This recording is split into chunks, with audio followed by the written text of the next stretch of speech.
En 2010, un simple virus informatique fait dérailler le programme nucléaire iranien, on le surnomme Stuxnet. À l'origine, tout part d'une simple clé USB infectée pour aboutir à la destruction de centrifugeuses enrichissant l'uranium. L'opération est ciselée et réussie, on soupçonne évidemment les services de renseignement occidentaux d'être à la manœuvre. Le monde ouvre les yeux sur les conséquences bien réelles des cyberattaques. La cybersécurité n'est plus une affaire de geeks. Des usines, des pipelines, des bateaux et même le réseau électrique sont susceptibles de sombrer à cause d'attaques informatiques. Pourtant, la marche de l'histoire s'accélère et le digital pénètre partout. Usine 4.0, IoT, IA, convergence entre l'IT et les infrastructures industrielles, tout est bon pour améliorer notre productivité. Pourtant, qui dit digital dit cyberattaque. Mais sommes-nous réellement prêts? On en débat dans cette vidéo avec nos experts.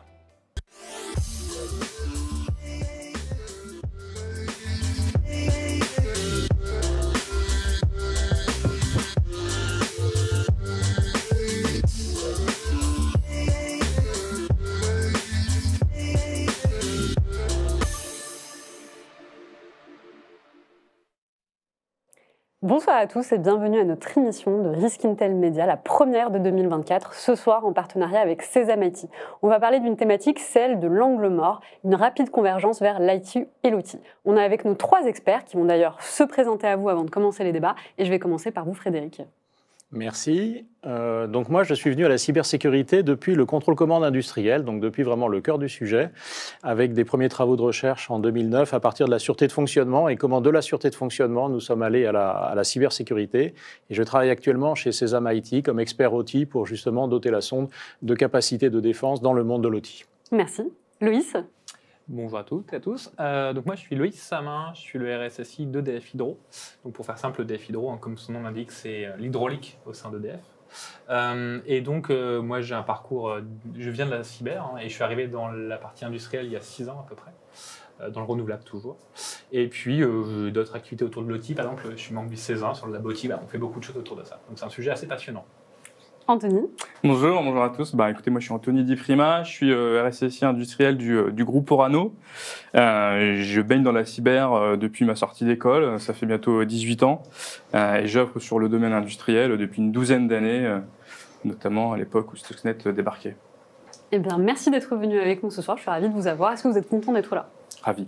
Très Parfait. Bon. Très beau plateau. Parfait, on a un public qui nous suit à distance, qui est très curieux de savoir qu'est-ce qu'on va se dire ce soir. Alors, avant de commencer les questions, déjà au début, qu'est-ce que ça vous a engendré comme émotion, comme sentiment quand on a parlé de ce sujet? IT, OT, ça vous dit quoi? Pardon. C'est un sujet de tous les jours en fait. Aujourd'hui, clairement, on en parlera je pense pendant cette émission, mais aujourd'hui, clairement, il y a une numérisation de plus en plus forte du monde OT. Avant, on était des systèmes qui étaient très séparés. Aujourd'hui, l'IT s'interconnecte de plus en plus avec l'OT, jusqu'à quel niveau. Donc non, voilà, c'est un sujet, je pense qu'on a tous les jours des problématiques qui arrivent dans nos bureaux. Donc non, c'est un sujet passionnant et je pense qu'on n'en parle pas assez. Donc merci d'avoir fait cette émission. Parce que... on va en parler ce soir. Super. Alors la première question va tourner autour de Stuxnet. Alors, on va le présenter rapidement, mais quelque part on ne le présente plus. Puisque tout le monde le connaît tellement d'ailleurs qu'il a même sa propre page Wikipédia, c'est quelque chose. Moi, ma première question est de savoir, depuis qu'il y a eu justement cette attaque, quelles sont les leçons qu'on a pu apprendre, ou de cette attaque particulièrement, ou des attaques qu'on a pu avoir sur l'industrie en général. Stuxnet, c'est l'élément fondateur quelque part du domaine, puisque c'est là qu'on a tout d'un coup pris conscience que les systèmes étaient faillibles et que du coup, sur ce problème-là, tout d'un coup, il fallait l'adresser, puisque en fait, les systèmes de contrôle-commande numérique existent depuis les années 80-90. Jusqu'à présent, le côté cybersécurité était assez léger. Il y a eu des premières évolutions, enfin des premières approches en 2004-2005. Mais Stuxnet a été le premier qui a montré que non seulement, en effet, c'était faillible, mais c'était faillible jusqu'à un effet physique et quelque chose qui était capable de créer des dommages tout à fait important. Donc la prise de conscience a été tout à fait énorme et c'est vraiment le point de départ en fait de la structuration du domaine de la cyber-OT de façon générale. Non, je suis d'accord. En fait, Stuxnet c'est le premier des très rares malware, je dirais, vous me corrigez, industriel, c'est-à-dire qu'on n'a pas énormément des malwares vraiment qui visent industriel, je pense qu'on a 7, 8 max. C'est ça. Stuxnet est quand même assez particulier, il est peut-être pas représentatif de toute la menace qui pèse et qui peuvent peser sur les systèmes OT ou systèmes industriels, mais en fait c'est un malware qui a mis en évidence que des organisations, les États avaient un vrai intérêt à cibler des infrastructures critiques qui sont opérées par justement des systèmes industriels. Et en fait, derrière Stuxnet, il y a eu beaucoup de moyens mis en œuvre par les États qui l'ont développé. C'est aussi une particularité de ce malware-là, qu'on ne va pas retrouver partout. Donc, ça a mis en lumière quelque chose, mais en même temps, on était sur un niveau de menace très, très élevé avec des moyens très conséquents qu'on ne retrouve pas partout. Donc, ça a mis un prisme, ça a permis de prendre conscience, mais il ne faut pas non plus penser qu'on a des Stuxnet partout non plus. C'est ça, en fait, on a, je crois, 8 maximum aujourd'hui des vrais malwares industriels, et la majorité des cyberattaques, enfin, moi j'ai l'impression dans le milieu industriel, c'est des opportunistes, c'est-à-dire un malware sur de l'IT, un ransomware qui rebond sur de l'OT, des choses autour de ça. Donc, voilà. Alors, je suis tout à fait d'accord avec ce qui vient d'être dit, c'est-à-dire que le côté créateur de la menace est en fait une mauvaise naissance, puisqu'en fait la menace aujourd'hui est une menace qui est beaucoup plus avec des malwares, je dirais, beaucoup plus simples, beaucoup moins sophistiqués, mais par contre qui sont en plus grand nombre et qui sont propagés par un beaucoup plus grand nombre d'acteurs. Donc en fait, on a le minuscule innombrable qui est ce qu'on vit tous les jours, et il y en a de temps en temps quelques malwares qui sont extrêmement sophistiqués et qui là, par contre, faut poser une menace. Et ce sont deux choses différentes. Et en fait, aujourd'hui, on a voulu uniformiser les protections. C'est pas forcément une approche qui est si intelligente que ça. Et d'ailleurs, en fait, c'est un peu distingué puisqu'il y a les fameuses différentes classes. Et dans tous les référentiels aujourd'hui, on différencie bien, on proportionnalise bien en fait les mesures au type de menace qu'on a. Et finalement, cette cyberattaque, est-ce qu'on a pu vraiment en tirer des leçons qu'on applique aujourd'hui ? Ce qu'on peut dire, Stuxnet, ça mettait en évidence finalement la porosité qui pouvait y avoir sur ces systèmes industriels. On a longtemps pensé qu'ils étaient totalement fermés, qu'on ne pouvait pas les pénétrer, que même ceux qui étaient isolés, on parlait de système air-gap, qu'on était protégé de la menace. On s'aperçoit qu'avec le scénario qui a été mis en œuvre, on a pu introduire par des clés. Alors après, il y a eu forcément des scénarios très, très sophistiqués avec des espions derrière, avec un réseau de fournisseurs tout autour du complexe iranien. Mais néanmoins, voilà, ça a mis en lumière que l'OT, les systèmes industriels, même isolés, ils sont aussi vulnérables. Donc, entre un système isolé et un système connecté, finalement, on a une menace qui peut s'appliquer sur eux. Donc, ça a permis de prendre conscience qu'il fallait une stratégie de cybersécurité vraiment pour protéger ces installations. Et je dirais même c'est l'an zéro pour la protection, mais aussi les attaquants. C'est-à-dire qu'aujourd'hui, en fait, ce moment-là, on s'est dit « Ah, il y a l'industriel. Ah, il y a des process. » Et en fait, même quand les systèmes, et aujourd'hui malheureusement encore pas mal, quand ils étaient conçus, c'était pas en s'imaginant qu'ils allaient être interconnectés avec l'extérieur. En fait, la cybersécurité dans les SI industriels, dans les automates, etc., c'était pas quelque chose de conçu. Et notamment, on le voit, je crois que c'est en 2021, il y a plus de 20% de vulnérabilité de découverte sur des systèmes industriels. C'est que voilà, on voit clairement qu'il y a des sujets. Donc voilà, c'était l'an zéro de tous les sujets où finalement on s'est dit voilà, c'est le premier malware. Et ça a permis de se déduire plein de choses spécifiques dans le but de détruire, quoi. Alors, justement, moi, j'ai fouillé un petit peu, j'ai trouvé une phrase qui est sortie d'un discours de Guillaume Poupard que j'ai trouvé intéressant et je vous la lis. Il y a d'autres acteurs dans l'industrie lourde, comme le domaine du gaz ou de la chimie, où historiquement, la question de la sécurité était essentiellement circonscrite à l'intégrité physique des sites industriels. Et là, la partie qui fait un petit peu rire. Je caricature un peu, mais il suffisait de 3 rondes barbelées autour des lieux à protéger et on avait fait le tour du problème. Et donc, ça introduit ma prochaine question, c'est aujourd'hui, quel est l'état de la menace pour les systèmes industriels ? Alors c'est un grand sujet et on aimerait bien avoir la réponse en fait, parce que la menace elle est donc multiforme, elle est composée de plusieurs types de menaces suivant les types d'attaquants. Donc Stuxnet c'est les menaces étatiques, les grosses industrielles, les grosses attaques, donc il y en a 5, 6, 7 comme tu l'as dit, c'est pas énorme mais par contre quand ça arrive ça fait énormément de dégâts et ce sont des attaques ciblées, c'est-à-dire que ça va toucher de toute façon des choses qui sont essentielles. Donc c'est une menace que l'on doit prendre absolument au sérieux et très au sérieux avec des moyens très lourds de défense. Mais la majorité par contre de ce qui existe aujourd'hui étant numérisé dans l'industrie, par contre, est soumis à d'autres types de menaces plus faibles. Et là, par contre, on s'aperçoit qu'on a beaucoup de choses. Et moi, ce qui m'étonne beaucoup sur les menaces des 3-4 dernières années qui sont en expansion, c'est que c'est pas tant les systèmes industriels en tant que tels qui sont ciblés, c'est un peu l'IT périmétrique. C'est-à-dire que quand vous avez une usine, si vous voulez arrêter une usine, vous pouvez essayer de hacker le SCADA de l'usine, mais vous hackez toute la chaîne d'approvisionnement, vous hackez le système de commande, et vous faites en sorte que l'usine ne sait plus ce qu'elle a à produire parce que ça lui est plus dit. L'usine, elle est saine, mais elle ne va pas tourner pour autant. Donc aujourd'hui, on se retrouve avec quelque chose qui est justement l'IT-OT. On a une sorte d'IT pour l'OT, c'est-à-dire qui est faite pour faire tourner les usines, pour faire tourner les infrastructures. Et cette frange-là, cette espèce de couronne qu'on a autour, par contre, elle, l'attaquer, c'est entre guillemets plus facile. C'est pas les 3 rondes barbelées qui font sens, puisque les barbelés sont justement sur le site et que ces attaques ne sont pas sur le site. Elles sont en d'autres lieux, maintenant dans le cloud ou ailleurs. Mais par contre, elles empêchent le système de fonctionner. Par exemple, vous prenez, je sais pas, vous prenez la pharmacie où vous avez une traçabilité qui est très importante, vous prenez les systèmes de traçabilité qui sont souvent un peu externes, vous avez la même chose dans l'agroalimentaire. Aujourd'hui, vous faites de l'alcool, vous ne pouvez pas tracer, vous n'avez pas le droit de vendre. Vous avez un système, un médicament qui est fait, qui n'est pas fait dans des conditions d'environnement que vous pouvez démontrer, vous n'avez pas le droit de mettre sur le marché. Donc en fait, on se retrouve avec une menace qui aujourd'hui est un peu étonnante et qu'on n'attendait pas, qui est non seulement nos SCADA, nos automates, sur lequel là on se focalise depuis 10-15 ans, et c'est le mérite de Stuxnet, mais en fait il y a une sorte d'environnement qui fait marcher ça, qu'on appelle aussi le MES, Manufacturing Enterprise System, qui lui, si on l'attaque, va faire en sorte que le système industriel est sain, mais il n'a pas de raison de fonctionner. Et ça, c'est quelque chose aujourd'hui qui me paraît très problématique. En fait, pour rebondir sur la question d'état de la menace, en fait, on a déjà des groupes d'attaquants très limités qui spécialisent sur des systèmes industriels. Aujourd'hui, on a des groupes d'attaquants qui spécialisent sur de la production énergétique, sur de l'eau, etc. Donc, on a des gens qui sont intéressés à justement impacter le process industriel parce que finalement, c'est là où c'est le plus critique pour une entreprise notamment.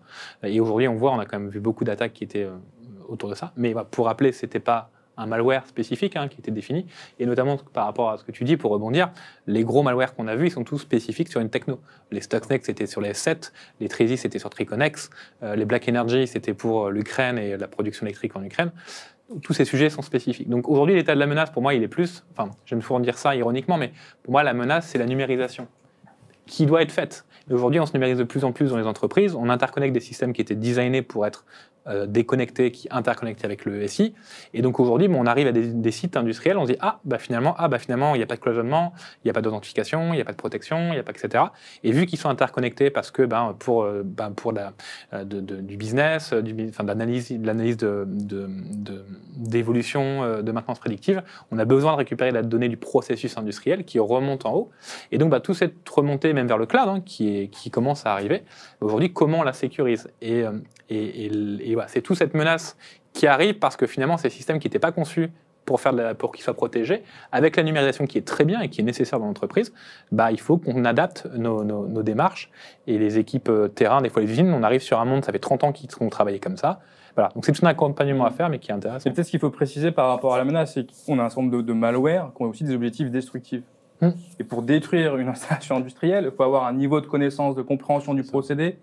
Et des composants. En fait, on ne s'improvise pas comme ça pour opérer, développer son malware avec cet objectif où on va y arriver. Donc en fait, il faut avoir bien ça en tête. Donc finalement, la menace du tout venant, du petit malware non ciblé va avoir un impact plutôt d'arrêt de production. Va mettre en carafe finalement l'installation. Ce que tu disais tout à l'heure, c'est ça. Et on va couper finalement la production, parfois sans dommage physique, parce que sur certaines installations, on va avoir des systèmes qui permettent justement de mettre en sécurité lorsqu'il y a des interférences ou des comportements un peu en dehors des clous, mais on va pas être dans un objectif, on va pas avoir une conséquence de destruction en fait. Et donc ça, c'est aussi à avoir en tête lorsqu'on établit son modèle de menace et quelle stratégie de cybersécurité on met derrière en place en fait. Ah, vous vouliez rajouter quelque chose ? Oui, j'ai l'impression quand même que de plus en plus, c'est une évolution qui est plus géopolitique que technologique, mais j'ai l'impression qu'aujourd'hui, le choix d'aller jusqu'à ce qu'on appelle l'impact, c'est-à-dire justement un effet physique qui est au-delà de l'arrêt de production, mais qui est une forme de destruction ou une forme de rendre en fait les chaînes de production ou les infrastructures inaptes à fonctionner, j'ai l'impression que ça, c'est quand même la croissance dans laquelle on est pour les années qui viennent maintenant, et ça, c'est un phénomène qui est récent et qui date probablement de la guerre en Ukraine en fait. Alors, on a une question de Hussein qui demande: les entreprises ont-elles pris en compte la nouvelle menace liée aux IA pour les systèmes industriels ? Alors là, on est déjà loin de faire de la numérisation complète dans les systèmes industriels aujourd'hui. L'IA, moi, je le vois pas encore aujourd'hui. Alors, il y a des... En fait, c'est pas de l'IA, parce que moi, je trouve que l'IA, c'est un mot qui est galvanisé beaucoup. Enfin, moi, c'est beaucoup d'algorithmes, clairement, etc. Oui, il y a de plus en plus maintenant la maintenance prédictive, des éléments qui vont aider à calculer, à optimiser son processus industriel, de savoir quand, par exemple, sa machine va casser avec des éléments, etc. Donc, on a des éléments qui aident, mais c'est pas pour moi de l'IA. On n'a pas attendu l'IA pour ça. Donc, moi, tout ce qui est algorithmie aujourd'hui, ça existe déjà, et c'est une réflexion de les données industrielles, on les remonte pour pouvoir justement calculer et avoir des éléments. Donc voilà, moi je ne vois pas d'évolution aujourd'hui avec l'IA, mais je ne sais pas. En fait, sans aller dans le débat sur l'IA, mais soit c'est l'IA au service de la conduite du procédé, donc ça va être support finalement à optimiser comme tu l'as dit, soit on va utiliser l'IA pour finalement peut-être attaquer le système industriel et capter de la plus facilement de la connaissance et la compréhension. Peut-être que ça peut aider aussi les attaquants. On le voit aussi, les attaquants aujourd'hui, ils essaient d'utiliser l'IA pour rendre plus sophistiquées leurs attaques. Donc peut-être qu'il faut aussi regarder dans quelle mesure ça peut peut-être engendrer la naissance de futurs Stuxnet générés par IA. C'est à regarder en tout cas. On peut tout à fait l'imaginer, mais l'IA, déjà, dans la conduite des procédés, c'est quelque chose qui se heurte à un phénomène culturel qui est que les exploitants sont par nature conservateurs. Et aujourd'hui, toutes ces technologies arrivent. Pourquoi elles arrivent beaucoup plus tard? C'est parce qu'un exploitant qui a un système qui marche, il est très content du système qui marche. Le système de demain n'est pas encore démontré qu'il marchait, donc le système d'aujourd'hui et même le système hier est très bien. Donc l'IA aujourd'hui sur les process, ça existe, ça fait du bien. Il y a quelques exemples d'applications, dont certains que j'ai faits, qui ont vraiment des qualités propres, mais ça restera quelque chose qui n'est pas le cœur d'une exploitation. Donc si l'IA tombe, c'est pas très grave. Par contre, l'IA aujourd'hui qui sert l'automatisation de la menace, la sophistication de la menace, là en effet, il y a quelque chose qui est un enjeu, mais aujourd'hui c'est balbutiant. Enfin c'est balbutiant pour ce qu'on en sait d'ailleurs, parce que finalement il y a peut-être des choses qui sont avancées, mais en tout cas on se rend compte que ça va être un outil de plus dans la panoplie des attaquants, mais ça sera un outil de plus. C'est pas fondamentalement quelque chose qui paraît changer la donne, vu d'aujourd'hui. Ouais. Je trouve qu'on fait beaucoup de bruit pour l'IA aujourd'hui. Enfin, c'est mon avis. Ah, on fait beaucoup de bruit pour l'IA. Je ne suis pas énormément convaincu. Alors, il y a des choses, on dit peut-être ça va optimiser des choses, mais moi, j'ai du mal à. Alors, peut-être justement, il y a des choses de. Et j'ai beaucoup aimé ce que tu dis, notamment. Enfin, moi, ce qu'on me dit souvent, c'est en fait, c'est l'exploitant va être le dernier à avoir la main. C'est lui qui fait l'opération. Toujours. Et notamment, ce qu'on voit, par contre, c'est les algos, on peut dire l'IA, etc., mais vont faire des aides à la décision, vont proposer des solutions, et finalement, sur le processus pur industriel. Aujourd'hui, enfin, je vois mal une IA, parce qu'une IA, il faut de la puissance de calcul, donc je vois mal ça tourner dans une usine, pas par IA. Donc un truc qui vient d'extérieur, qui va dire, allez, t'arrêtes ta machine, etc. Tu as des algorithmes qui existent aujourd'hui pour faire la production, l'optimisation, mais qui viennent dans des choses qui sont fermées, qui ne sont pas des choses qui sont non maîtrisées. Enfin, c'est l'algorithme, quoi. Je vais pas revenir. La prise de décision, elle se fait souvent sur la captation de données issues du monde physique, donc tout retraitement vient apporter probablement du bruit ou une altération de l'intégrité. Donc les prises de décision dans le monde industriel, elles doivent être factuelles sur des données intègres et précises. Donc c'est aussi important. C'est ça. Tout à fait. Alors, on a eu beaucoup de pouces suite à la réponse de Loïs sur les IA, donc je pense qu'effectivement, on est plutôt, en tout cas, le public est plutôt d'accord. C'est vrai que 2023, on a beaucoup entendu parler de l'IA. Trop, peut-être trop. Et justement, hier, on avait un événement avec le ComCyber sur l'IA et on a posé cette question, c'était de demander est-ce qu'il n'y avait pas aussi quelque part un effet waouh marketing. Et effectivement, la réponse était positive, même si l'IA peut être un danger, ça Frédéric, tu le disais, hein, ça peut être un danger à venir, mais un danger comme un autre, à ajouter à une panoplie qui existe déjà, mais c'est pas toute la crainte et tout le fantasme qu'on s'en fait et qu'on a pu s'en faire en 2023. Il y a des IA qui sont intéressants, les LLM, enfin tout ce qui est modèle de langage, etc. Là, oui, il y a des choses pertinentes peut-être à sortir, etc. Mais voilà, on commence à voir l'IA cyberattaque de partout. Enfin, voilà. Mais pas pour toi, tu en as vu, tu me dis, j'ai cru comprendre que tu as travaillé un peu sur l'IA, le process. Pas pour l'industrie, parce que nous, on a fait des systèmes. Au départ, c'était des moteurs d'inférence, des choses comme ça. En fait, on a des choses très intéressantes dans l'industrie qui s'appellent de l'optimisation multicritère. Un truc très simple, vous avez plusieurs sources d'énergie, certaines qui sont renouvelables, certaines qui ne le sont pas. C'est un domaine dans lequel vous êtes. Mais si on étend ça, on s'aperçoit que l'optimisation, c'est-à-dire quelle source je mets à quel moment, il y a plein de... Quand est-ce que je vais consommer ce qui est dans la batterie ou ce qui n'est pas dans la batterie, il y a des stratégies d'optimisation sur lesquelles l'IA apporte véritablement quelque chose. Et je connais une société sur Paris qui fait ça merveilleusement bien en plus. Donc il y a des vrais gains qui existent à certains endroits et qui sont bien ciblés. Mais ce ne sont pas des IA génératives. Et il faut bien dire qu'aujourd'hui, pourquoi on parle de l'IA, c'est à cause du grand bond qu'il y a eu sur les IA génératives, qui sont un domaine très particulier. Et dans ce qu'on appelle l'IA, il y a bien d'autres domaines qui existent, qui ne sont pas des IA génératives et qui poursuivent leur bonhomme de chemin comme une technologie, encore une fois, comme une autre. Et pour ce qui est du risque cyber, à ma connaissance, parce qu'encore une fois, on ne sait jamais tout, les IA génératives, aujourd'hui, on ne voit pas trop ce que ça va apporter, quoi. C'est comme les IA qui lorsqu'on a fait l'écriture automatique, la détection des écritures, ou savoir repérer un chat dans une image, bon, vu de l'industriel, ça ne nous apporte pas grand-chose. Alors, Jean-François pose la question, les systèmes industriels français sont constitués de beaucoup de PME qui travaillent pour des groupes. L'un d'eux, s'il est attaqué, peut mettre en péril toute la chaîne et donc le groupe. Comment le groupe peut-il se protéger de la défaillance d'un membre ? Bon sujet. Alors, contractuellement déjà, c'est peut-être un peu dur de dire ça, mais aujourd'hui, c'est tout à fait vrai. On peut avoir des cas, par exemple, on attend une grosse livraison d'un composant essentiel pour une usine, par exemple, et puis cette société se fait pirater. Et on a 3 mois, 6 mois de retard, et donc ça change peut-être des cas tout chantier. Donc on a des choses un peu comme ça, où le fournisseur, on l'a vu avec des grosses cyberattaques récemment, qui ont quand même pas, notamment WannaCry, etc., où finalement il y a quand même des sociétés qui se sont fait pirater parce qu'elles avaient un lien avec une de ces fournisseurs directement. On a plein. Donc aujourd'hui, pour moi, c'est Ma vision, c'est qu'aujourd'hui, on doit s'assurer que nos fournisseurs, alors après, il y a le N1, le N2, N3, on peut voir ça, mais au moins le N1, ait un niveau de sécurité suffisant, que contractuellement, on les challenge en termes d'audit, qu'on les accompagne, parce que c'est aussi pour moi le rôle des grands groupes. C'est finalement des fois des PME, des ETI qui n'ont pas les moyens de comment on peut les aider aussi à elles, justement, se sécuriser. Donc, on a des choses qui existent, hein, notamment l'ANSSI a fait les 40 règles d'hygiène, il y a notamment le CMP, enfin, il y a des associations qui font des choses beaucoup très intéressantes dessus, cybermalveillance aussi, enfin, il y a vraiment plein de choses qui existent. Mais pour moi, voilà, c'est essayer de les aider, les accompagner pour s'améliorer. Des fois, la cybersécurité, c'est même pas une personne, c'est une personne qui fait du SI dans l'entreprise et c'est tout. Et c'est des fois des points qui sont structurants. Et après, c'est des fois contractuellement, dans des gros contrats, de s'assurer qu'il y a des exigences comme on fait sur financière ou sur la fonctionnalité, qu'on est sur par exemple, des produits qu'on reçoit, des composants industriels, qui est la cybersécurité qui soit intégrée et qui soit challengée. Enfin, c'est un sujet qui est complexe, c'est sûr, mais voilà, je ne sais pas ce que vous en pensez, vous, comment vous voyez les autres éléments. Mais... Il n'y a pas de solution miracle. Il faut qu'on observe une montée en maturité, il faut que ce soit collectif, il faut que tout le monde joue sa part, que ce soit nous, industriels, que ce soit l'État, la réglementation, forcément, Oui. elle peut aussi jouer. Mais même au sein de nos industries, nous, on a la casquette cyber, donc c'est facile de parler, mais c'est aussi... on travaille avec des métiers, avec les opérateurs qui sont au quotidien sur l'installation et qui discutent avec ces petits fournisseurs. Et on a aussi parfois, nous, aussi un travail à faire en interne avec nos propres métiers pour leur faire prendre conscience du risque cyber pour qu'eux-mêmes soient aussi le relais de la bonne parole vis-à-vis du choix qu'ils auront fait de tel ou tel acteur. Donc, c'est pas juste nous, c'est un collectif qui doit agir de concert pour élever justement ce niveau, en fait. D'autant plus qu'en fait, on touche un sujet qui s'appelle la supply chain. Et la supply chain, aujourd'hui, vue du point de vue européen, et je dirais assez français, mais européen d'une façon générale, on reste un petit peu centré sur une vision site technologie. Ce qui est très intéressant, c'est qu'il y a d'autres pays, et je pense notamment au Japon, puisqu'on a eu l'autre jour une visite de la délégation du ministère japonais, enfin c'était il y a quelques années maintenant, mais eux ne parlent pas de cyberindustriel, ils parlent de supply chain. C'est très intéressant parce qu'on s'aperçoit que, tout d'un coup, eux, ce qui va les intéresser, c'est de sécuriser non pas un site, non pas un système, mais une fonction. C'est-à-dire que si on prend par exemple le problème de la santé, si on va dire la santé, parce que la santé aujourd'hui est vraiment un système à risque, on va dire est-ce qu'on peut sécuriser le soin apporté aux gens ?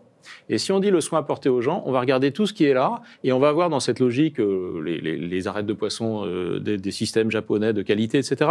On va s'apercevoir que tout va venir dans une forme de logique et on va devoir raisonner en système. On va dire, moi je suis prestataire, moi je suis fournisseur, moi je fais la documentation, moi je livre un produit. Et donc, quelles vont être mes responsabilités dans cette sorte d'écosystème ? Et c'est quelque chose qui aujourd'hui est un peu abordé dans NIS 2, mais légèrement. Donc ça fait partie pour moi des fameux angles morts de la convergence IT-OT. C'est quelque chose qui, en Europe, n'est pas très bien, de mon point de vue, abordé, pas suffisamment. Alors, les grands groupes que vous êtes aujourd'hui ont des systèmes et des réponses qui sont bonnes, qui sont de faire des plans d'assurance sécurité, donc des clauses qu'on impose à ses fournisseurs. Mais ça, c'est vrai quand on est dans un écosystème où le nombre de fournisseurs est relativement limité et permanent dans le temps. Mais vous prenez le médical, vous prenez l'agroalimentaire, vous prenez d'autres choses où vous avez des myriades de gens et des petits, c'est beaucoup plus compliqué. Et le fait que ça soit pas pris en compte dans un ensemble, c'est peut-être aujourd'hui quelque chose qui pose problème et qui peut poser problème parce que non seulement les fournisseurs peuvent être en retard, mais ils peuvent être vecteurs de contamination. Et le vrai risque, il est là. C'est-à-dire qu'aujourd'hui, pour attaquer EDF, aujourd'hui, personne ne va essayer d'attaquer EDF parce qu'il y a des gens comme toi, Loïc, il y en a plein d'autres, c'est extrêmement bien sécurisé. Par contre, ils vont regarder le premier cercle de fournisseurs, le deuxième cercle de fournisseurs, qu'est-ce qu'ils livrent, qu'est-ce qu'ils font, par où on va passer. Et ça, c'est quelque chose qui est véritablement une menace très importante et qui aujourd'hui est assez difficile à prendre en compte. Pour rebondir, il y a 2 points. Le premier, notamment, ce que tu disais, qui est très intéressant, c'est notamment le médical. J'aime bien cet exemple de plein de petits fournisseurs ou d'hôpitaux qui, finalement, de quoi peuvent rien dire. Enfin, des fois, les fournisseurs leur disent vous mettez à jour votre OS, vous perdez votre garantie. Et tu fais quoi ? Et je trouve qu'il y a certains secteurs qui commencent à se regrouper. Le financier l'a beaucoup fait.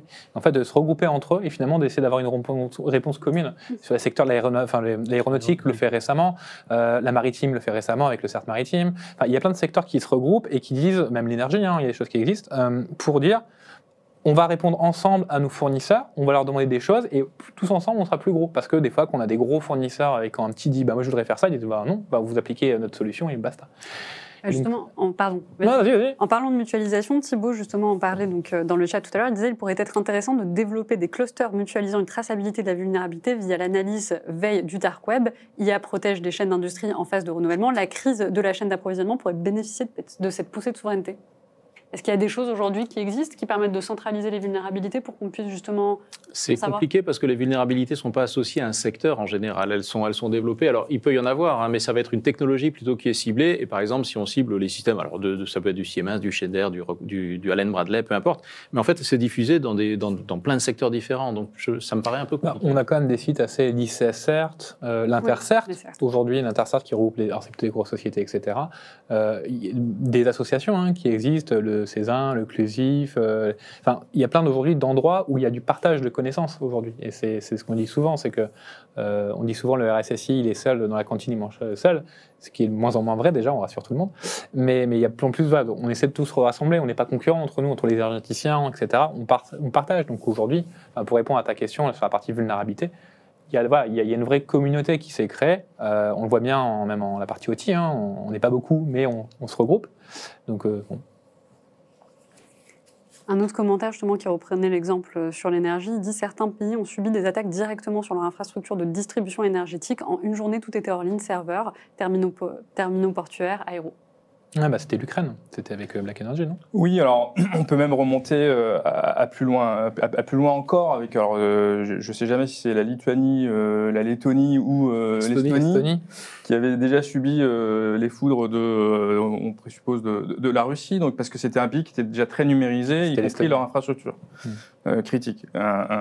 Et oui, on le voit, l'Ukraine, les blackouts, mais encore une fois, on est sur des schémas de menaces hyper avancées pour en arriver là. C'est étatique. Voilà, c'est étatique. C'est pas non plus le quotidien de tous les industriels. C'est ça qu'il faut se dire. Et heureusement. Et heureusement. et pour ça, on citait l'ANSSI tout à l'heure, mais on faisait écho au fait qu'à une époque, on mettait des barbelés. Pourquoi ? Parce qu'on avait une logique opérateur d'importance vitale, point d'importance vitale, on protégeait la sécurité périmétrique physique. Maintenant, on a eu des réglementations qui ciblent les opérateurs d'importance vitale, mais leur système d'information d'importance vitale.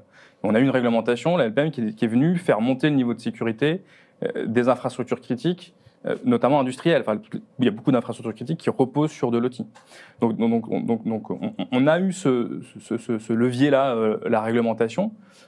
Je reste convaincu que ça reste toujours un des meilleurs leviers parce que le volontarisme, c'est compliqué en fait. Ça coûte de l'argent et on essaie toujours d'être un peu, de se préserver par rapport à ça. Donc, et on n'y arrive pas toujours. Donc, la réglementation, moi je considère que c'est toujours le meilleur levier. Ça aide à amorcer les choses.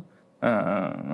Après, je trouve que la réglementation a ses limites sur la taille des entreprises. Il y a plein de petites boîtes qui ont très peu de moyens. Et après, il faut mettre la réglementation.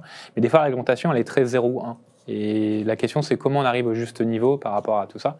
Enfin, c'est un vrai sujet, hein, notamment le NIS V2. Hein. Il y a un vrai sujet qui arrive, là, on le sait, il y a plus de 10 000 sociétés qui vont être prises. Enfin, bon, moi, j'ai pas mal d'échanges, notamment avec tous les syndicats des énergies renouvelables, tous ceux qui font ça. Et beaucoup de petites PME-ET disent « Ouais, c'est super tout ça, mais comment on va faire? Comment on va payer? Comment on va mettre tout ça en place ?» Ils comprennent, hein, etc. Et c'est aussi là où on revient un peu à ce qu'on disait sur les fournisseurs. Moi, quand j'ai déjà eu des discussions avec des gros fournisseurs hein, qui nous disaient « Mais demandez de la cybersécurité dans vos contrats. » Parce que, en fait, quand la direction dit « Ah bah, il y a un gros fournisseur, il y a un gros client qui demande de la cyber, qui demande des exigences, etc. » Bah nous, après, on va dire « Bah ouais, on peut mettre de l'argent sur la cybersécurité. » Parce qu'il y a des gens qui veulent faire de la cyber dans les éditeurs, dans les fournisseurs.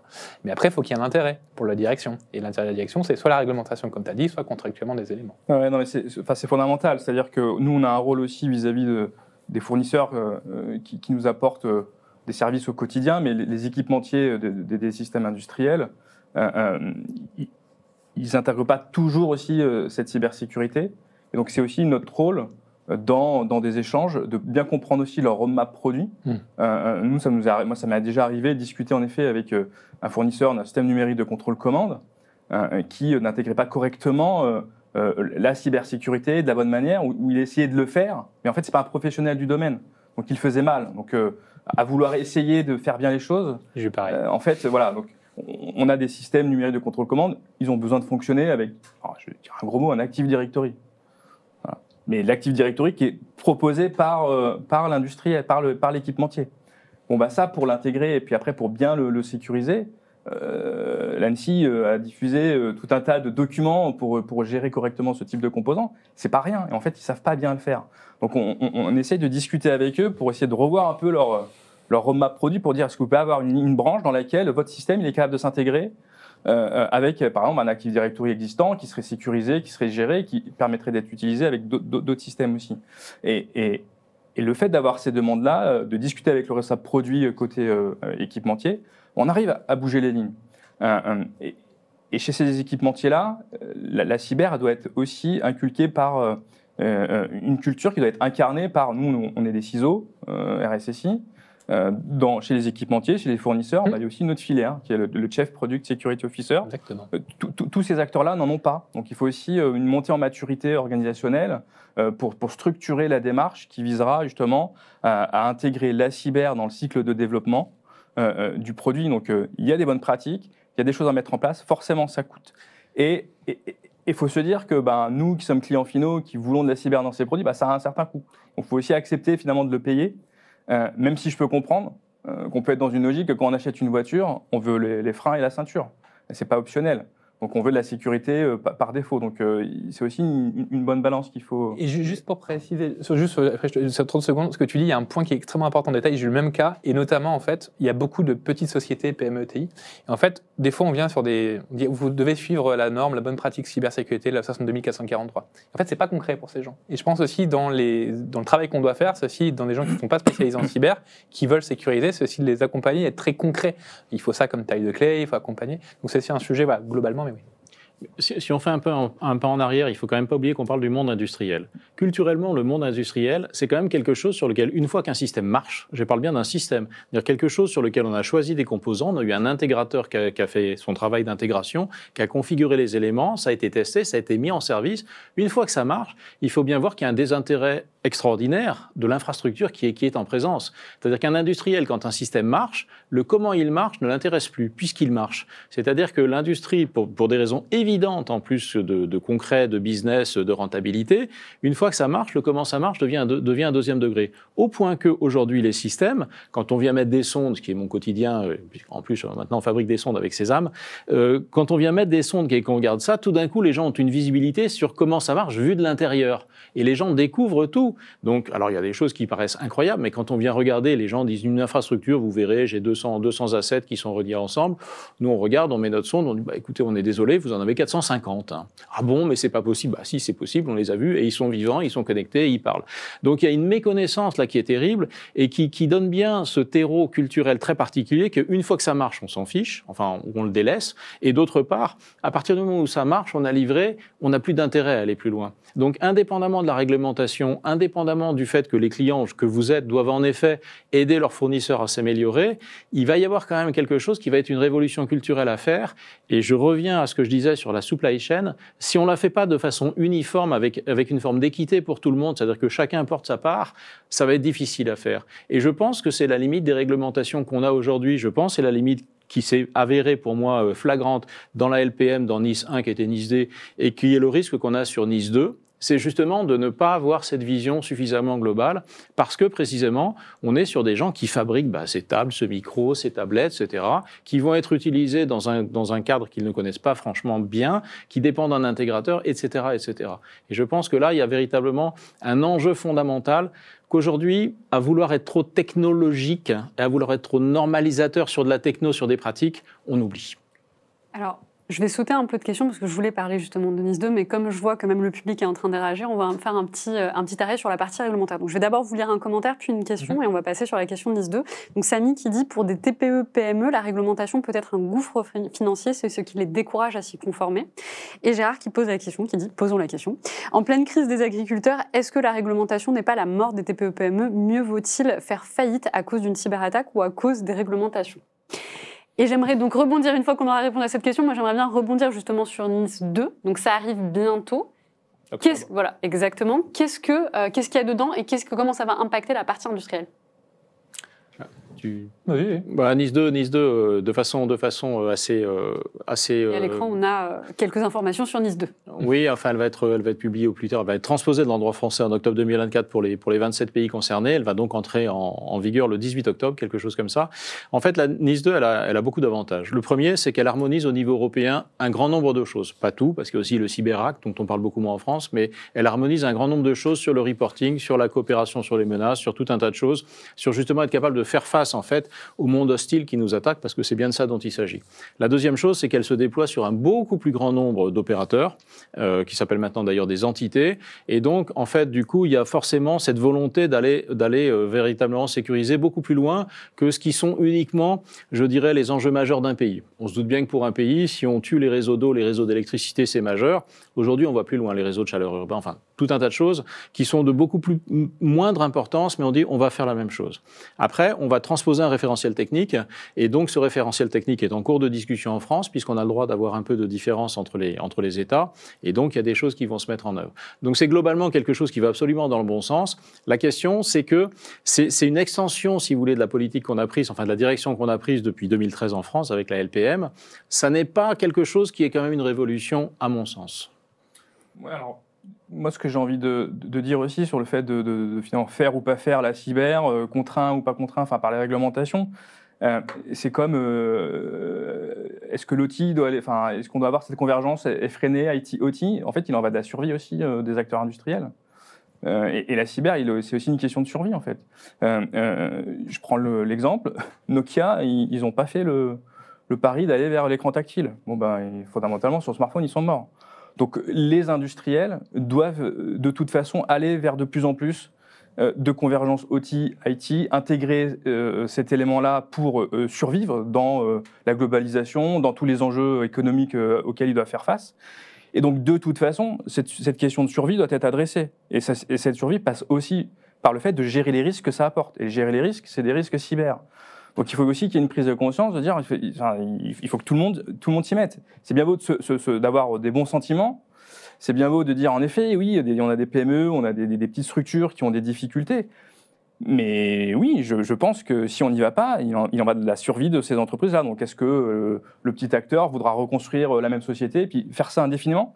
Construire, subir une cyberattaque, avoir des produits pas sécures, enfin, c'est un éternel recommencement. Donc à un moment donné, il faut quand même retrousser ses manches et y aller step by step, probablement, mais il faut pas abandonner en fait.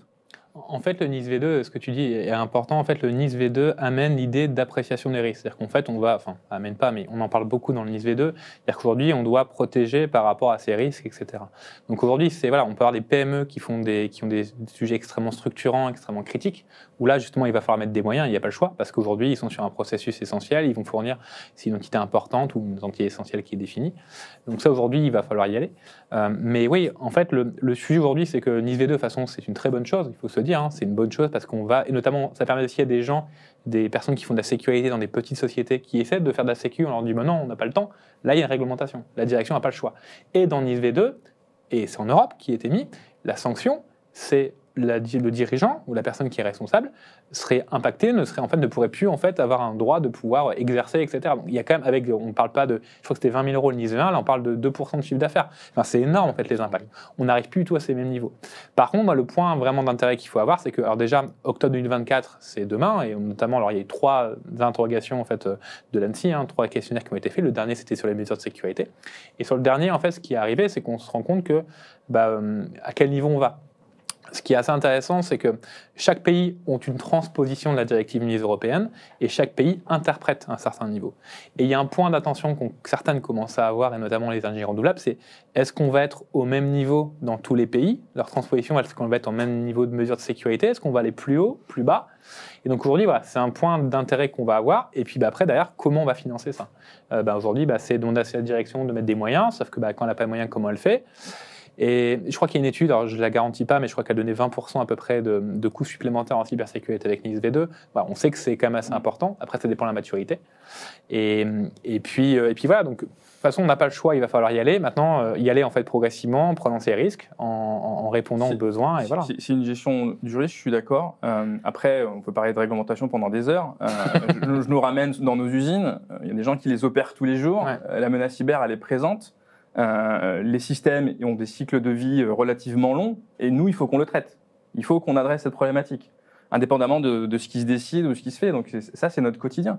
Donc gérer l'introduction des nouveaux systèmes ultra-numérisés, les faire cohabiter avec des systèmes legacy qui, eux, sont peu résilients parfois vis-à-vis du point de vue cyber, parce que on peut avoir des systèmes avec des notions de redondance, notion de sûreté de fonctionnement très élevée, mais du point de vue cyber, plutôt défaillant.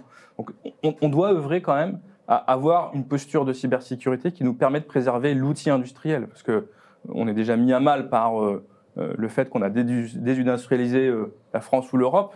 Là, on est dans une phase de réindustrialisation, faisons-le correctement. En intégrant la cyber by design. Et de plus, qu'il faut quand même, l'acteur dont il faut parler quand même, ce sont les éditeurs et ceux qui fournissent les produits. Ce qui peut justement faire beaucoup de bien, et là où NIS 2 peut faire beaucoup de bien en ouvrant vraiment le marché, c'est que, puisque je travaille pour Sésame, donc un éditeur, et les éditeurs aujourd'hui qui font de la cyber OT, on n'est plus très nombreux en France malheureusement, mais si vous voulez, ce qui est très intéressant, c'est que nous avons la responsabilité de faire des produits qui vont convenir. Et convenir, c'est convenir à la petite TPE comme à vos grosses usines. Alors, pas tout à fait comme, mais si vous voulez, le vrai défi qu'on a, nous, c'est d'arriver à faire ça. Parce que le jour où la solution est disponible chez l'épicier du coin, tout le monde va faire de la cybersécurité. Aujourd'hui, elle n'est pas disponible, elle n'est pas très lisible, elle est assez compliquée, elle vient souvent de l'Ouest, il faut quand même pas se le masquer.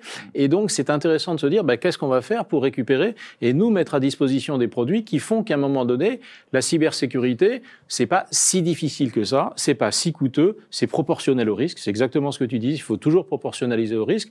C'est là-dessus qu'on travaille à Sésame IT, parce qu'on a l'impression qu'il faut absolument que ce genre de choses arrive et soit disponible, parce que ce qui perd aussi les gens, c'est qu'ils ne savent pas très bien lire les référentiels, c'est une culture qui est différente, mais surtout, on ne leur dit pas, vous prenez ça, vous mettez comme ça, c'est pas simple, c'est pas un Lego qui est simple aujourd'hui, et arriver à faire quelque chose d'efficace et de simple, pour nous, éditeurs, c'est vraiment ce vers quoi on doit aller, et c'est compliqué. Je dirais comme un point, peut-être pas pour résumer, mais en fait, on n'a pas attendu NIS V2 pour faire de la cybersécurité dans nos systèmes aujourd'hui. C'est peut-être un point quand même qu'il faut rappeler. Par contre, le NIS V2, ce que ça va permettre, c'est que ça va obliger certaines entités qui n'avaient pas les moyens, qui aujourd'hui, c'était pas une priorité, etc., à respecter des éléments en prenant en compte aujourd'hui quels sont aujourd'hui leurs risques, leurs vrais risques. Alors, notamment, on a toute cette vision de chaîne un peu complète qu'amène NIS V2, qui est contrairement à NIS V1. Hein. Aujourd'hui, il va falloir démontrer que on n'a pas à mettre en conformité NIS V2, plutôt que l'inverse. Hein. Il faut déterminer qu'on n'a pas besoin de faire ça. Donc, ça change quand même beaucoup de choses. Et en fait, tout ce travail de NIS V2, je pense que notamment, c'est l'intérêt, notamment Clancy, et notamment dans ces échanges qu'ils ont avec les fédérations professionnelles. Donc, ce qui est intéressant, c'est qu'ils ont ils interagissent avec chaque fédération qui regroupe des secteurs globaux, et puis certaines associations de cybersécurité ou d'IT, pour donner des avis. Maintenant, on a fait des retours, etc. Et justement, l'idée, c'est de prendre en compte les besoins, les réalités opérationnelles. Je sais que notamment Clancy est assez intéressé pour ce sujet des PME-TI, comment ils vont faire, parce que voilà, il faut aussi qu'ils puissent contrôler, parce que mine de rien, l'ANSSI, vu le nombre de sociétés qui sont prévues, il y a aussi du boulot aussi pour eux, je pense. Donc voilà, je pense que c'est une bonne chose. Maintenant, il va falloir voir comment on va avancer vers le NIS V2, faire de façon proportionnelle. Je pense qu'il y a un gros travail. Les premières rumeurs qui arrivent, je fais peur pas à tout le monde, mais notamment en République tchèque, etc., on parle de 1 an, le temps entre la loi et le déploiement, etc. Alors, je pense qu'on donnera pas un an, mais au moins un plan d'action en 1 an pour avancer vers ça. Mais voilà, je pense que c'est une très bonne chose. On n'a pas attendu le NIS V2 pour faire de la cyber. Pour ceux qui ça versera, et beaucoup de gens RSSI, je ne donnerai pas leur nom, mais ils sont très contents qu'il y ait le NIS V2, etc. Le NIS V2 a pensé à mettre 2 niveaux, importants ou essentiels, avec des niveaux de mesure moindres pour les importants qui sont moins critiques, etc. Et notamment, ils prennent le taille d'entreprise en compte avec le financier. Donc voilà, je pense que de toute façon, on ne pourra jamais avoir un truc parfait. C'est déjà très bien, je trouve. On a de la chance d'avoir ça. Donc, Alors justement, je voulais revenir sur un point que tu disais tout à l'heure, Anthony. J'ai bien aimé l'image quand tu disais quand on achète une voiture, on aime bien aussi avoir les freins et la ceinture de sécurité. Bon. Et après, tu as parlé aussi de la cybersécurité by design. Et donc, je me pose la question, aujourd'hui, est-ce que les constructeurs, dans leur plan de développement des systèmes industriels, incluent la cybersécurité, l'état des lieux actuel? Alors, je vais pas donner. C'est très compliqué. Non, je vais pas donner de nom, et ça évidemment. Mais c'est très hétérogène. Les niveaux de maturité sont très variés. Donc, si on prend les plus grands, on a parlé de Stuxnet. Qui était ciblé, c'était Siemens. Depuis, Siemens, autant vous dire qu'ils ont mis les moyens. Ils ont des grosses équipes, un CERF. Ils savent faire. Ils ont des approches d'intégration de la cybersécurité dans leurs produits. Donc, globalement, tous les gros fournisseurs de systèmes industriels qu'on va retrouver chez les grands industriels, chez les grands opérateurs, ces équipementiers-là, ont des Chief Product Security Officers, ont globalement des programmes qui visent à intégrer dans les lignes produits cette cybersécurité-là. Après, ça ne veut pas dire que ça répond à tout. Quand on regarde dans le détail, qu'est-ce que ça veut dire ? On va avoir un produit, on peut certifier ce produit. On va s'appuyer sur des schémas de certification, on va s'appuyer sur des normes, typiquement l'IEC 62443 qui a été évoqué, qui va permettre de donner un cadre pour à la fois donner un niveau de sécurité du produit, c'est-à-dire quel type de fonction de sécurité il intègre, quantification, le chiffrement par exemple, mais aussi le niveau de maturité lié au cycle de développement. Parce qu'en fait, ça aussi, ça se mesure la maturité. Est-ce qu'on développe correctement avec les bonnes pratiques? Est-ce qu'on fait les bons tests? Est-ce que les équipes sont formées? Donc voilà, c'est tout un package. Et on a des schémas de certification.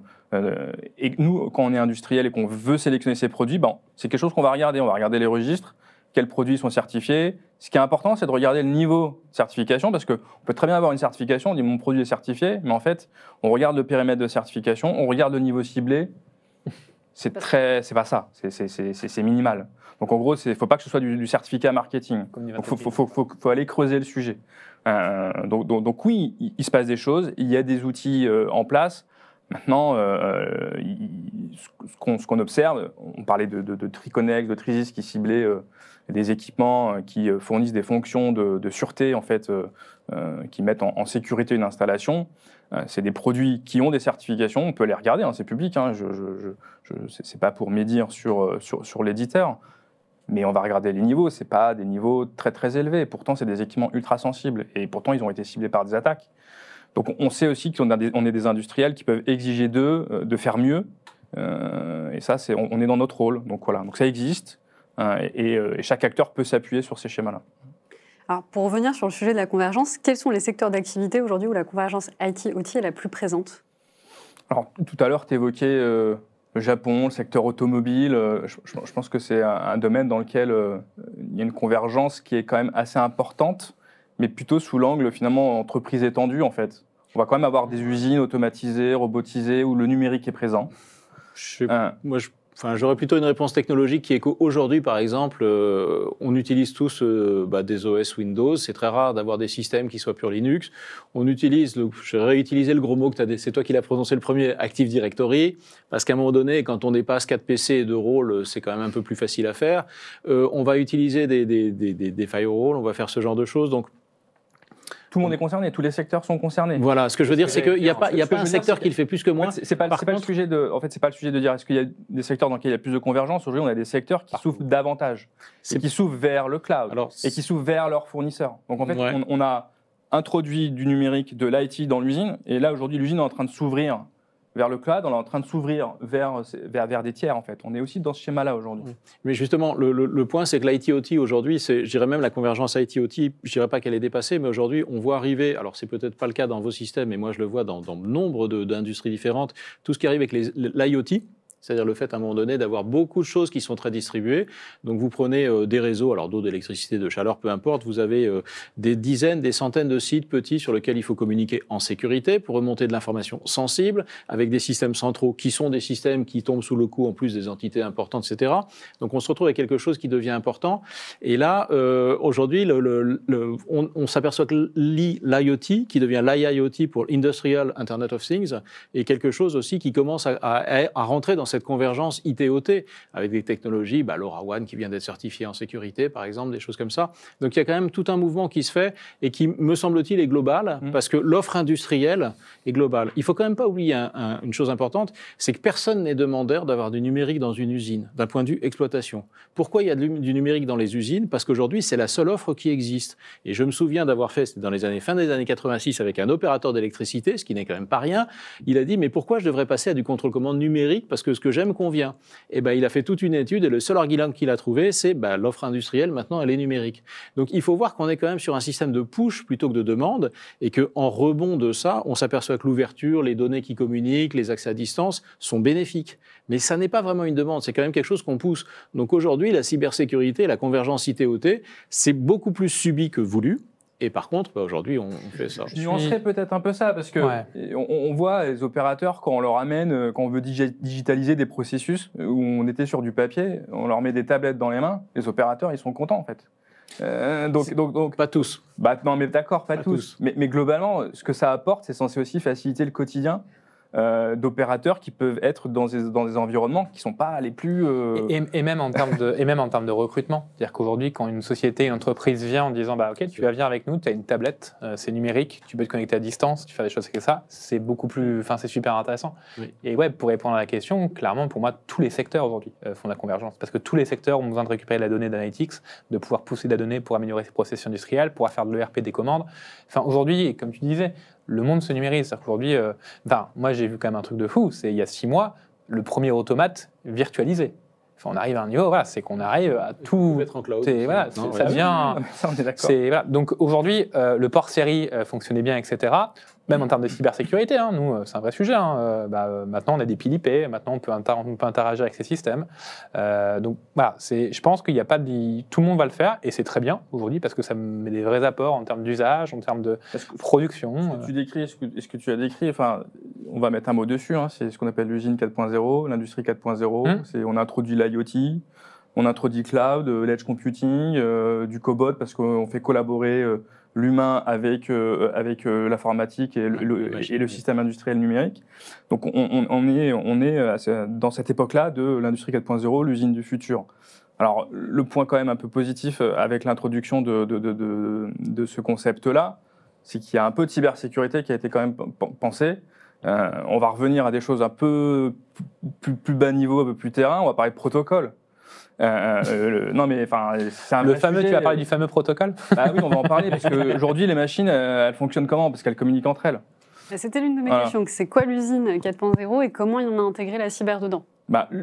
L'usine 4.0, c'est le fait d'apporter dans un système industriel la notion d'IoT, donc le fait d'avoir de l'objet connecté qui va capter de la donnée, on va être en capacité de faire de la maintenance prédictive, en tout cas d'optimiser davantage le procédé. On va être capable d'utiliser la réalité augmentée dans l'usine quand on veut anticiper des opérations de maintenance ou quand on veut projeter peut-être une pièce qu'on veut réparer ou on veut installer un nouveau système. Est-ce qu'il va aller dans cette zone-là? On projette en réalité augmentée, on voit tout de suite. Ça peut être des jumeaux numériques. Typiquement, pour de la formation, ça évite d'aller sur l'installation pour se former. On va avoir l'équivalent, mais on peut avoir un jumeau numérique pour aussi faire de la modélisation en fait, de son procédé. Donc tout ça, ça a quand même un apport bénéfique. Globalement, c'est ça. C'est le fait d'avoir tous ces concepts-là qui sont ajoutés à l'usine. Et la cybersécurité en fait partie, notamment au travers du sujet protocolaire qui est... alors dans l'industrie 4.0, il y a une promotion de ce qu'on appelle l'OPCUA. C'est le protocole qui permet de communiquer entre les équipements, entre les machines, qui nativement embarque des mécanismes de sécurité. Ce qui n'était pas le cas avec des protocoles historiques. Et en plus, la convergence a fait qu'on a eu des protocoles historiques, qu'on a basculé sur de l'IP, qui n'étaient pas sécures, qui ne sont pas devenus plus sécures parce qu'on était sur de l'IP. Au contraire, on l'a exposé davantage au risque cyber. Donc l'OPCUA a cette capacité-là.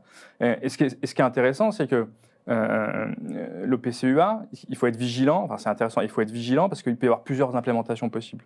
Et ça va dépendre vraiment des éditeurs, on y revient encore à ces fameux éditeurs. Et là, je mentionnerai l'ANSSI, on peut aller voir sur leur site. Il y a une implémentation d'OPCUA qui a fait l'objet d'une certification de sécurité de premier niveau. Donc c'est pas rien en fait, et donc c'est une librairie qu'on peut utiliser.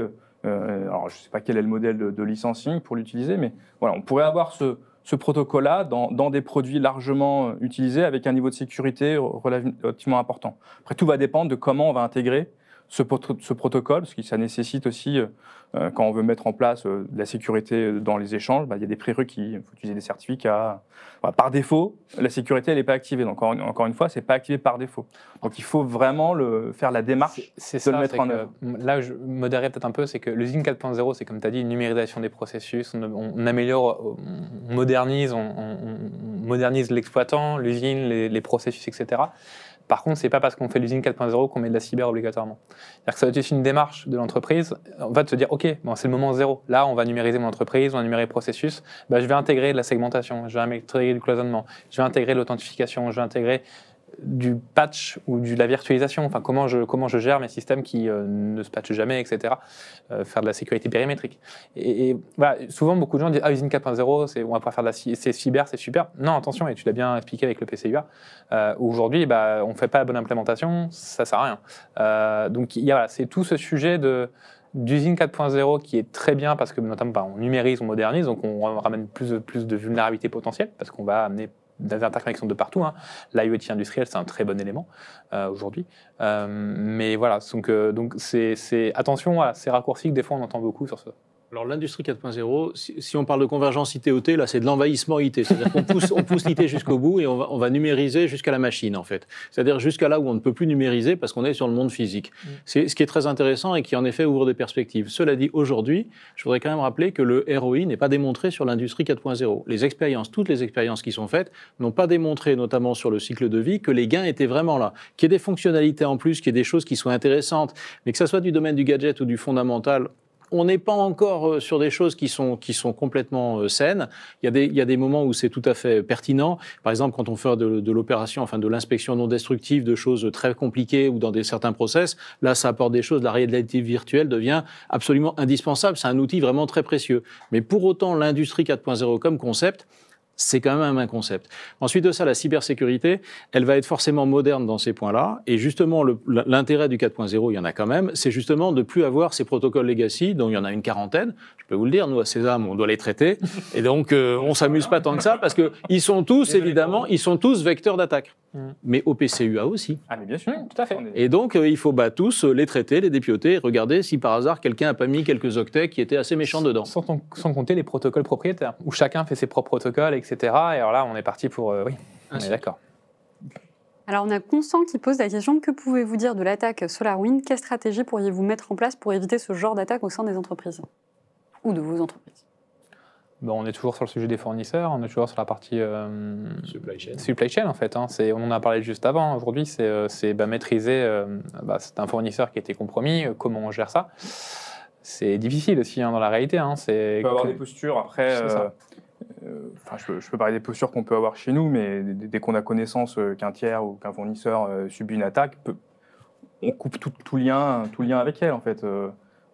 Quand on détecte... Voilà. Alors je rebondis du coup, puisqu'on parle des fournisseurs, d'une autre question de Houssane qui demande très bien, alors est-ce qu'à ce moment-là on peut demander des engagements de la part du fournisseur en matière de sécurité? Donc on parle d'ISO 27001, mais qu'est-ce qu'il y a d'autre? Non, en fait, on a des exigences contractuelles. Concrètement, c'est dans les contrats signés. Enfin, c'est ce qu'on fait dans le monde industriel. Aujourd'hui, quand on va prendre un fournisseur, un turbinier, des choses comme ça, on négocie des exigences contractuelles qui sont d'un point de vue business, d'un point de vue financier, on fait des due diligence, etc.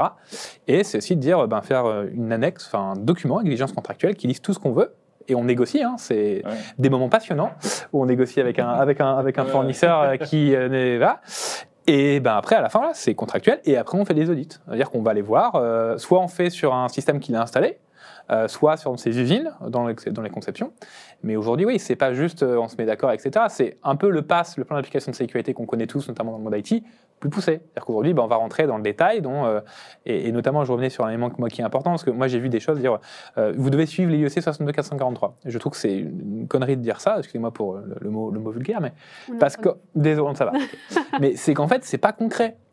En fait, les gens, ce qu'ils ont besoin, c'est de dire, OK, c'est ce niveau, et en fait, on doit adapter ses exigences par rapport au fournisseur, etc. Mais vraiment, on travaille avec lui, et on travaille, comme tu disais, avec les équipes produits. OK, on fait ça. Est-ce que c'est possible, pas possible? Parce que ça sert à rien de demander aussi l'impossible pour dire, j'ai demandé quelque chose, ils l'ont pas fait, c'est de leur faute.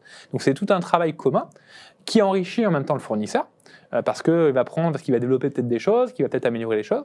Et donc, voilà. Donc, pour moi, c'est tout à fait possible, et je l'ai vraiment vu, ça fonctionne. Le point essentiel, quand on traite d'un point de vue contractuel ce sujet, c'est le contrôle. Enfin, je veux dire, si on mesure pas, si on mesure pas ce que le fournisseur réalise, s'il donne pas des garanties, s'il donne pas des preuves du respect des engagements qu'il a pris, comment on peut s'assurer? Donc, oui, mais moi j'ai quand même un gros mais qui est qu'aujourd'hui, quand même, en cybersécurité, les attaquants sont toujours devant les défenseurs.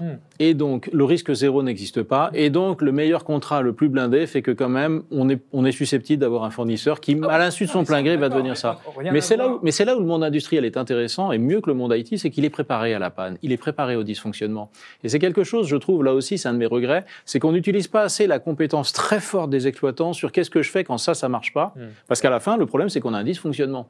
Et l'exploitant, lui, il sait. Parce qu'il a fait de la sûreté de fonctionnement, parce qu'il a dimensionné son système pour avoir 2 chaînes plus 3, il a une redondance à tel moment. Et ce qu'on n'a pas encore bien fait, c'est à un moment donné, on a l'attaque. qu'elle soit de chez nous, d'un extérieur, etc. Bon, après, ça se réglera contractuellement, mais le fait est que qu'est-ce qu'on fait quand on a une attaque? Il y a toute la partie cyber qui est très bien faite, les interventions, mais après, la remise en service qu'on appelle la business continuity, aujourd'hui, s'appuyer sur justement la sûreté de fonctionnement, la cybersécurité ne le fait pas, s'appuyer sur le capital humain des entreprises et des exploitants qui sont un peu les vieilles de la vieille, on ne le fait pas très bien non plus. Ça se fait. En fait, ça se fait sans le dire, sans être réglementé. Et je trouve que là-dessus, il y a quelque chose sur lequel on n'insiste peut-être pas assez. Faut pas opposer les deux mondes aujourd'hui. Non, on parle de convergence en effet. OT. En fait, j'ai envie de parler aussi de la convergence humaine sur ces sujets-là, parce qu'on a des équipes dans l'OT, on a des équipes dans l'IT, et on a des véritables sujets à faire converger les gens, leurs pratiques, les faire qu'il faut qu'ils se parlent, qu'ils comprennent un langage commun.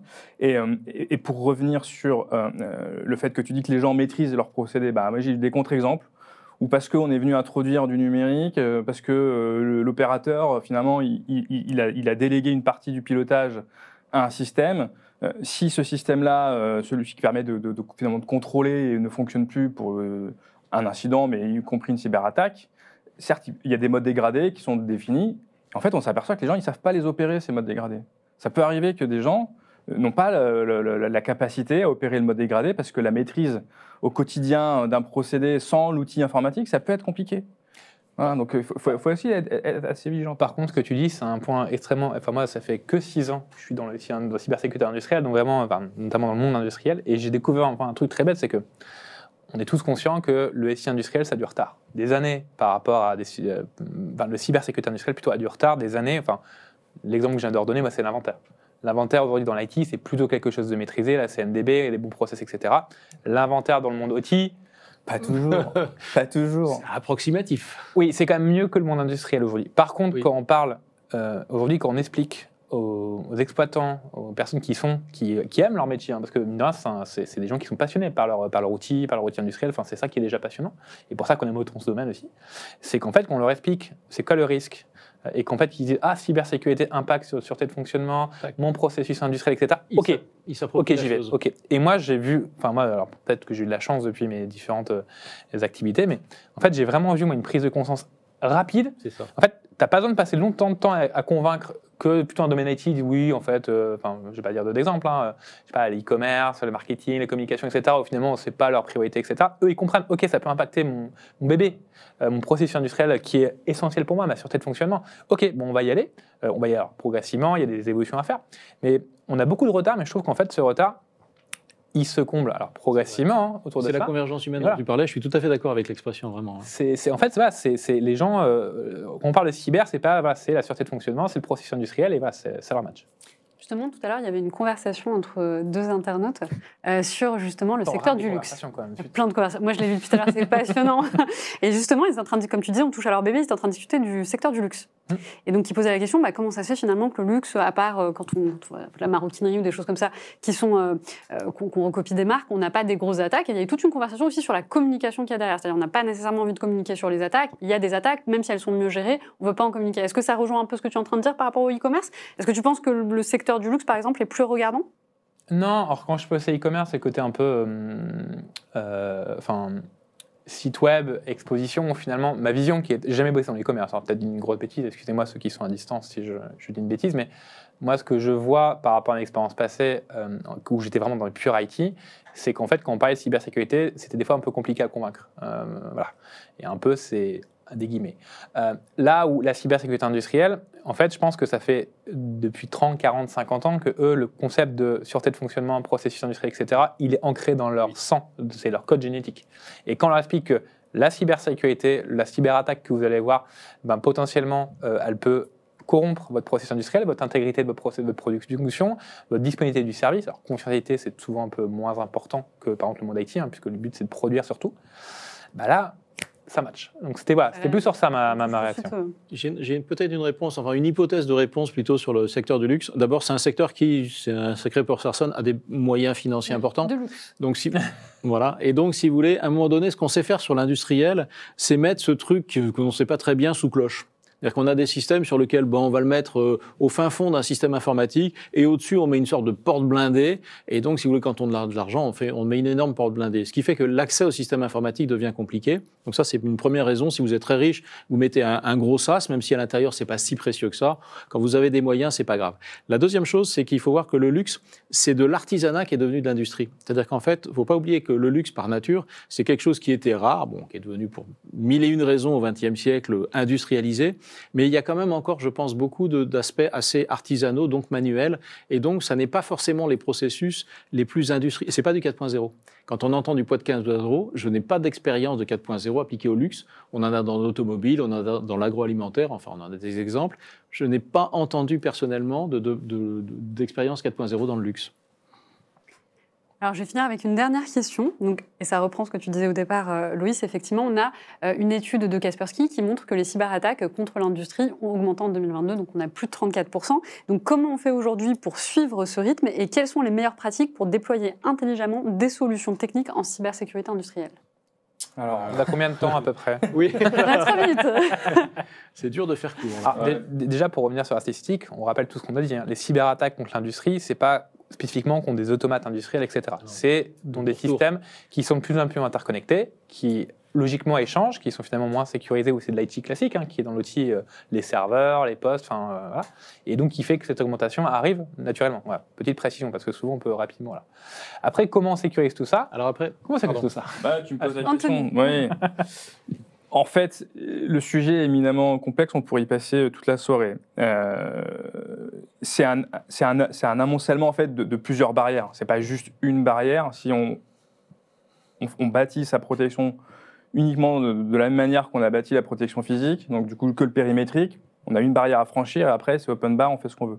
Donc en fait, on va essayer d'ajouter des composants de cybersécurité par-ci par-là sur les endpoints là où on peut le faire, serveurs qui vont faire tourner des applicatifs, qui vont peut-être du SCADA, qui va piloter de l'automatisme. Aujourd'hui, on a des solutions de cybersécurité qui fonctionnent sur ces équipements-là. La problématique, c'est ça fonctionne, mais il ne faut pas que ça impacte le procédé. Des fois, la moindre variation peut impacter. Donc en fait, quand on va déployer des solutions classiques du monde IT sur ces périmètres-là, on peut le faire, moi je l'ai vu, ça marche. Par contre, il faut adapter la manière dont on va le faire. Ce n'est pas comme sur un serveur qui va traiter de la donnée. Derrière, il y a un processus industriel. Donc il faut aussi adapter la façon dont on l'intègre, le faire conjointement avec des équipes qui connaissent le procédé, et prévoir les mécanismes de retour arrière, et aussi être capable de fine-tuner l'outil pour qu'il, on va dire, apporte de la cybersécurité, mais n'impacte pas trop finalement le procédé. Donc c'est un équilibre à trouver, notamment quand on déploie un EDR ou quand on déploie un EPP, un antivirus ou un NDR. Et d'ailleurs, on va protéger donc le serveur, la workstation qui va permettre de piloter l'installation de l'automatisme. Ça, c'est un premier élément. Comme on l'a dit tout à l'heure, il y a les attaques sont en augmentation, on ne peut pas se protéger à 100%. Il faut superviser ce qui se passe, il faut détecter au plus tôt pour justement être en capacité de mettre en repli, de mettre en sécurité l'installation avec des moyens de sûreté, mais aussi avec des mécanismes parfois d'isolation qu'on va pouvoir réaliser. Donc ça, on peut le faire en anticipation avec le bon niveau de supervision. Donc il faut connaître ces assets, il faut savoir quoi monitorer. Donc ça, c'est des mesures complémentaires. On pourrait s'attarder sur des tonnes de mesures. Ce qui va être important quand il y a une attaque, parce qu'une attaque va arriver, la question c'est pas si, c'est quand, elle va avoir un impact qui peut être destructive au sens je détruis un serveur, je détruis une machine, peut-être pas le procédé en tant que tel, comme je le disais tout à l'heure, mais ça va avoir un impact. Et il va falloir qu'on soit en capacité de repartir, de reconstruire. Et là, c'est des choses qui s'anticipent, c'est des choses qu'on doit préparer en amont, avec des fiches de reconstruction, un séquençage, pour permettre la continuité d'activité, parce que c'est ça, in fine. C'est pas le tout de protéger, il faut aussi se préparer à l'après. On l'a vu, les grandes attaques, WannaCry, chez Renault, chez Saint-Gobain, chez Maersk, chez Toyota, il n'y a pas très longtemps. Donc voilà, c'est aussi fondamental d'avoir cet aspect résilience et reprise, reconstruction lorsque on est sur des... En fait, il y a 5... En fait, pour moi, ce que tu as dit, moi, ça résume bien la chose. Moi, la chose que j'ai, c'est connaître l'inventaire. C'est-à-dire qu'aujourd'hui, vous devez inventorier tous vos actifs, connaître... moi, j'adore donner cette image, c'est quand le pompier arrive devant un immeuble en feu, s'il n'a pas le plan, il ne sait pas où sont les gens, où est le gaz, etc., il ne peut pas sauver. Donc inventaire, connaître ses actifs, qu'il y a dessus, vulnérabilité. 2, c'est cloisonner. Aujourd'hui, ça ne sert à rien d'avoir un système totalement ouvert, c'est en cloisonne par service, etc. On limite les accès, etc. 3, c'est de mettre en place justement de la cybersurveillance aujourd'hui, de remonter les actifs qu'on considère critiques, etc. Et on peut y aller étape par étape déjà. On peut commencer par les serveurs qui sont en haut, parce que finalement c'est exposé, etc. On descend progressivement, on peut aller jusqu'au plus bas. 4, c'est connaître ces interconnexions. Et ça, c'est un vrai sujet de fond. C'est-à-dire qu'aujourd'hui, on l'expliquait tout à l'heure, hein, on n'est plus sur un château fort, on est sur un aéroport. C'est aujourd'hui l'interconnexion de partout, entre les mainteneurs, entre l'interconnexion avec l'extérieur, entre les ERP, entre le SI, entre le cloud, etc. Entre même les box ADSL pour interconnecter, etc. Donc ça va une liste aujourd'hui de tous ces composants externes qui présentent pour s'assurer que ce n'est pas une porte ouverte, qu'on les maîtrise, de même peut-être faire des architectures un peu plus propres, avec des bastions, qui permet finalement d'avoir une porte unique d'ouverture, etc. Et puis après, le dernier, si tu l'as très bien dit, c'est avoir déjà des sauvegardes. En fait, pour reconstruire ça, en fait, se dire, on a des sauvegardes, on peut finalement reconstruire, on a de fameux plans de reconstruction, et je pense que c'est pas le tout d'avoir la sauvegarde. On peut avoir des sauvegardes par-ci par-là, mais le jour où on doit repartir, il faut pas se poser de questions. Il faut qu'on soit en mode automatique. Exactement. C'est quoi ma séquence? Et donc avoir des sauvegardes et qui sont aujourd'hui isolées d'un point de vue du réseau. On a vu nombre de sociétés qui sont fait pirater parce que finalement leur sauvegarde était sur le même réseau, et en gros, ils chiffrent tout, etc. Et comme tu dis, avoir un plan de reconstruction, de dire finalement, ça tombe. Comment je reconstruis, qu'est-ce qui est prioritaire, parce que etc. et tout, et puis avoir un séquençage avec un entraînement. Et on voit, il y a beaucoup de sociétés en ce moment qui ont des fameux projets de cyber-résilience. Et c'est le sujet extrêmement complexe en ce moment, c'est qu'on va avoir une entreprise, on dit, OK, alors qu'est-ce qu'on priorise dans la première reconstruction? Tu vas dire, moi, je suis super important, sauf que j'ai 55 automates en spare, j'ai 35 postes, on choisit qui en priorité. Et donc là, on étudie, etc. Et comme tu dis, le but de tout ça, c'est de la gestion de crise, se préparer. Et en fait l'intérêt d'une crise, c'est qu'on ne sait jamais ce qui va se passer. Donc il faut se préparer à l'inimaginable. Et donc voilà, c'est s'entraîner, faire l'exercice de crise. Voilà. Donc c'est toutes ces étapes qu'on y va. Mais voilà, il faut, sans compter, si à la fin, le dernier point qui est assez important, c'est les risques. On n'a pas de ça, mais c'est connaître ces risques. Et c'est aussi, quand il y a un nouveau projet ici, c'est de faire une démarche un peu d'intégration dans les projets, avoir une démarche un peu classique d'IT, en fait, aujourd'hui. Il ne faut pas être révolutionnaire, hein, pour moi. Voilà, c'est... Alors pour être révolutionnaire, pour être et finir sur une note optimiste, en fait, ce qu'il faut savoir aussi, c'est que les attaques spécifiquement OT prennent du temps. C'est pas quelque chose qui se fait en claquement de doigts. C'est quelque chose qui est codifié, d'ailleurs, qui est bien connu. La démarche est connue, vous l'avez merveilleusement exposé. Et en plus, l'attaque en tant que telle, vous avez je viens, je pénètre, je découvre, je fais des attaques, je prends des privilèges, etc. Tout ça prend du temps. Et donc, l'espoir qu'on a, nous, côté éditeur, pour avoir des produits qui marchent, c'est de faire quelque chose, et on n'est largement pas les seuls à travailler là-dessus, c'est dire qu'en fait, ce qu'on appelle l'impact, qui est le bout, c'est-à-dire ce qui fait du mal, si on arrive à attraper l'attaque avant, c'est bien. Et donc, nous, c'est ce qu'on essaye de développer, parce que, en fait, ce qu'il faut, c'est prendre dans les phases amont. Et ça, c'est quelque chose qui est assez prometteur. On ne va pas dévoiler de secrets aujourd'hui, mais c'est quelque chose qu'on veut faire et qu'on veut apporter à nos clients, parce que justement, grâce à cette défense en profondeur, grâce à l'ensemble de ces mesures, normalement, on a les points de capture et les capteurs qui nous permettent de dire, là, ça commence à sentir mauvais. Donc, si on sait caractériser ça très bien, normalement, on doit pouvoir arrêter l'attaque avant qu'elle n'ait un impact. Écoutez, merci beaucoup. On arrive à la fin de cette émission. Qu'est-ce qu'on retient? On retient qu'une heure n'est pas suffisant et qu'il faut un deuxième épisode. Je vous remercie en tout cas de vous être prêté au jeu de mes questions, également au jeu des questions du public qui, d'ailleurs, je m'excuse, je n'ai pas pu poser l'ensemble de vos questions. On a eu beaucoup de questions, beaucoup de commentaires. Vous étiez passionnés par cette émission. C'était une émission qui était en partenariat avec Sésame IT. Je vous retrouve très prochainement, notamment la semaine prochaine pour une émission sur la sensibilisation et puis bien évidemment pour le Risque Summit, la 4e édition de notre événement qui aura lieu le 7 mars. Je remercie encore notre partenaire, je remercie également nos experts pour cette magnifique soirée. Et on refera un deuxième épisode. Il y a encore beaucoup de choses à dire. Plaisir. Merci. Nous aussi. Au revoir. Au revoir. Au revoir.